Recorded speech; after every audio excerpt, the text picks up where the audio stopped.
Hello friends, welcome to SSC coaching centre. दोस्तों, आज के वीडियो में बात करेंगे अनुपात समानुपात वाले प्रश्नों की। बहुत ही बढ़िया वीडियो होने वाला है। तो चलिए स्टार्ट करते हैं। पहला प्रश्न है, यदि 10 अनुपाते 13 समानुपाते x अनुपाते 26।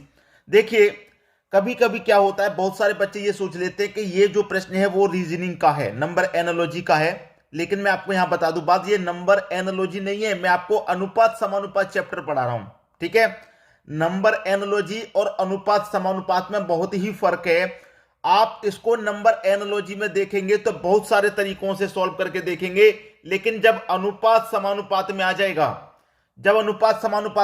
तो इसका जो सॉल्यूशन है वो क्या होगा। देखिए, हमेशा याद रखना है, अनुपात समानुपात में दिया गया है तो बीच वाली संख्याओं का गुना और बाहर वाली संख्याओं का गुना, ठीक है। बीच वाली संख्याओं गुना करेंगे तो 13 का गुना x से करूंगा तो ये 13x हो जाएगा, बराबर बाहर वाली संख्याओं का गुना मतलब 10 गुने 26, बाहर वाली संख्याओं का गुना, ठीक है। अब देखिए, 13 से 26 कट गया 2 बार में, इधर कितना बचा x, और 10 का गुना 2 से हो जाएगा तो कितना हो जाएगा 20। हमसे पूछ रहा था कि x का मान बताइए, x का मान कितना आ गया, 20 आ गया, ठीक है। बी ऑप्शन सही हो गया। अब जो बच्चे इसको सोच रहे हैं नंबर एनालॉजी वाले तरीके से, तो नंबर एनालॉजी वाले तरीके से अगर आप इसको सोचेंगे तो इसके बहुत सारे मेथड बनेंगे। लेकिन कभी भी अगर अनुपात समानुपात चैप्टर का नाम आए तो इसको आप इसी तरीके से सॉल्व कीजिएगा। बात समझ में आ गई। अब देखेंगे अगला प्रश्न है, यदि a अनुपाते b बराबर 3 अनुपाते 4 हो तो 4a plus 3b अनुपाते 5a plus 3b बराबर क्या होगा। देखिए, यहां पर आपको a का मान 3 दिया गया है और b का मान 4 दिया गया है। a का मान दोस्तों कितना, a का मान 3, b का मान 4। a का मान 3, b का मान 4 दिया गया, ठीक है, लिख लिया। अब 4a का मतलब क्या है कि 4 का गुना a से करना है और a का मान 3 है तो 4 का गुना 3 से करना है, तो 4 गुने 3, ठीक है। a की जगह क्या ले लिया हमने, a का मान जो 3 था वो ले लिया, प्लस 3b, b का मान कितना है दोस्तों 4 है तो 4 ले लिया हमने, ठीक है। बात क्लियर तरीके से समझ में आ रही होगी। 5a, a का मान कितना है 3 तो 3 ले लो, प्लस 3b, b का मान कितना है 4 तो 4 ले लिया। बस प्रश्न यहीं पर खत्म हो जाएगा। 4 का गुना 3 से करो 12, प्लस 3 चौके ये भी 12 हो जाएगा, ठीक है। 5 त्रिक का 15, 3 चौके 12। अब इनको जोड़ेंगे, 12 और 12 24, 15 और 12 27, ठीक है। अब दोनों का अनुपात कितना आ जाएगा, 24 और 27 किस संख्याओं से कटेगा, 3 से कटेगा, 3 अट्ठे 24, 3 निमे का 27, तो 8 अनुपाते 9 हो गया। 8 अनुपाते 9 किस ऑप्शन में भाई, 8 अनुपाते 9 दे रखा है आपके बी ऑप्शन में। यह आपके प्रश्न का बिल्कुल सही आंसर हो जाएगा। समझ में आ गया प्रश्न। अब देखेंगे हम अगला प्रश्न है, a अनुपाते b बराबर 3 अनुपाते 4 तथा b अनुपाते c बराबर 2 अनुपाते 3 हो तो a अनुपात c बराबर क्या होगा। आपके पास क्या है, a है, b है, फिर b और c है, तो इसका मतलब 3 व्यक्ति हैं आपके पास, ठीक है। a अनुपाते b अनुपाते c, यही तो दिया गया है। a का मान 3 है तो 3 ले लेंगे, b का मान 4 है तो 4 ले लेंगे, ठीक है। अब देखिए, b का एक और मान दिया गया है 2, तो b के नीचे b का दूसरा मान, b का मान जो दूसरा है b के नीचे ही लिखेंगे। c का मान 3 है तो c के नीचे c का मान, लेकिन यहां पर नहीं, ये दूसरी लाइन चालू होगी तो यहां पर लिखेंगे c का मान, ठीक है, 3 लिख लिया। अब ये खाली जगह बची, इसके बराबर वाली संख्या लिख दो 4, ये खाली जगह बची, इसके बराबर वाली संख्या लिख दो 2।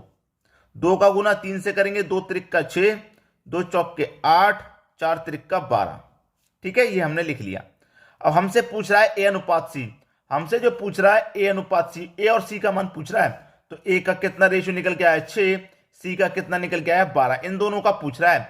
तो देखिए 6 और 12 निकल के आया है, किस कॉमन संख्या से कट के छोटा होगा ये, आप इसे काटेंगे। देखिए 3 एक कम 3 कटेगा, 3 चौक के 12, 1 अनुपाते 4 हो गया, ठीक है, 1 अनुपाते 4 भाई, 3 एक कम 3 दुने का 6 कटेगा, 3 एक कम 3 नहीं, 3 दुने का 6, 3 से कटेगा ये 2 बार में, 3 से कटेगा 4 में, तो 2 अनुपाते 4 आ गया। अब 2 अनुपाते 4 यहां पर किसी भी ऑप्शन में नहीं दे रखा भाई, 2 अनुपाते 4, तो 3 से नहीं कटेगा, 6 से कटा दो सीधा सीधा, 6 एक कम 6, 6 दूने का 12, 1:2 आ जाएगा। भाई आपको कॉमन संख्या से कटानी है। मैंने पहले 3 से कटाया, 3 दूने का 6, 3 चौके 12, लेकिन 2 और 4 नहीं दे रखा है, कोई बात नहीं, 6 से कटा के देखेंगे, 6 एक कम 6, 6 दूने का 12, 1:2 दे रखा है, बिल्कुल दे रखा है डी ऑप्शन में। क्लियर हुई बात? ये आपके प्रश्न का सही जवाब हो गया। अब देखेंगे हम अगला प्रश्न। अगला प्रश्न है 16 एवं 4 का प्रथमानुपात क्या होगा? 16 और 4 का प्रथमानुपात। अब यहां पर प्रथमानुपात हो, द्वितीय अनुपात हो, तृतीय अनुपात हो, चतुर्थानुपात हो, सब बताऊंगा मैं आपको, ठीक है। आपके पास ये ए है और ये दूसरी वाली संख्या बी, ठीक है। अब यहां पर कभी भी याद रखना, आपको दो संख्या है ना प्रथमानुपात, मतलब ए व वी का प्रथमानुपात आपको निकालना है, ठीक है। ए और बी का प्रथमानुपात तो कैसे निकालेंगे? ए स्क्वायर डिवाइडेड बाई बी। ए कितना है दोस्तों आपका? ए है आपका 16, तो मतलब 16 का स्क्वायर, 16 का square divide by B. B कितना है आपका? 4, ठीक है। 16 का स्क्वायर कितना होता है भाई? 16 का स्क्वायर होता है 256 और डिवाइड बाई 4। अब 4 से मैं से काट लूंगा, 4 6 24, एक बचेगा 16, 4 चौके 16, 64 बार में गया। तो आपका आंसर कितना आ गया भाई? 64 आ गया। 16 और 4 का प्रथमानुपात क्या हो गया? 64 हो गया। दूसरा प्रश्न है 16 तथा 36 का मध्यानुपात। तो आपको ए व बी का, क्योंकि ये ए हो गई ये बी हो गई, तो आपको क्या करना है? ए व बी का मध्यानुपात आपको निकालना है। कैसे निकालेंगे भाई?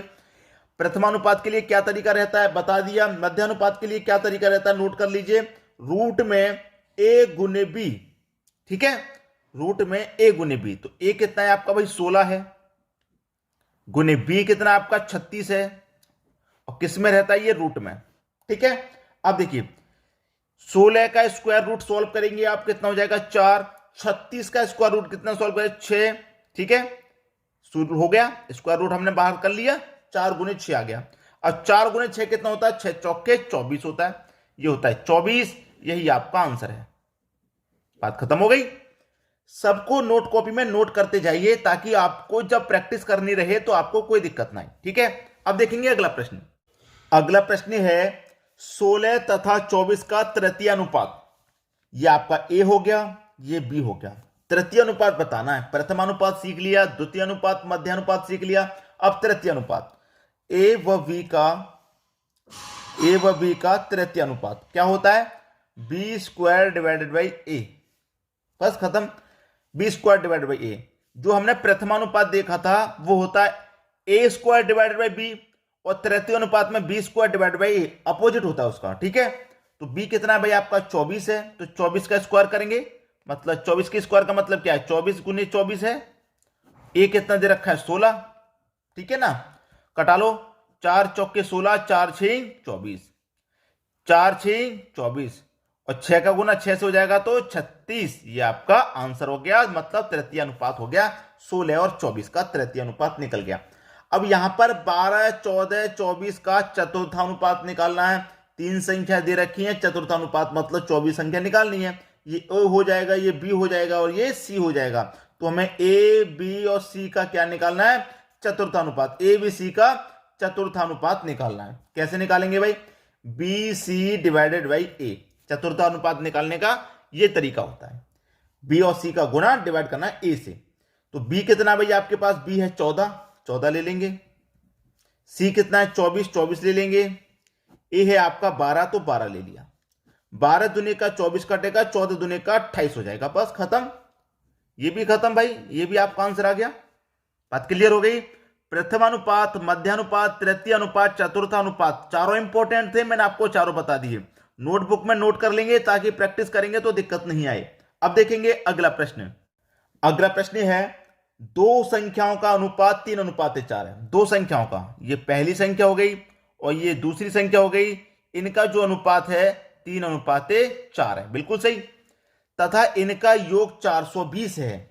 आपके पास योग दे रखा है 420, योग 420 है, तो इनमें से बड़ी संख्या कौन सी है? हमेशा याद रखना, जब योग दे रखा है तो हम अनुपातों का भी योग करते हैं। तो 3 और 4 7, तो इस योग में अनुपात की योग से डिवाइड दे देंगे। 7 से कटा दूंगा, 42 को 6 बार में जाएगा, और 1 0 मतलब 60 बार में ये पूरा कट गया। आपसे कह रहा है कि बड़ी संख्या कौन सी है?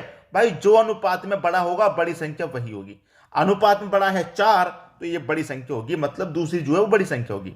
ठीक है, तो 60 का गुना मैं 4 से कर दूं तो 6 चौके 24 और 1 ये 0, 240। तो बड़ी संख्या कितनी होगी? 240।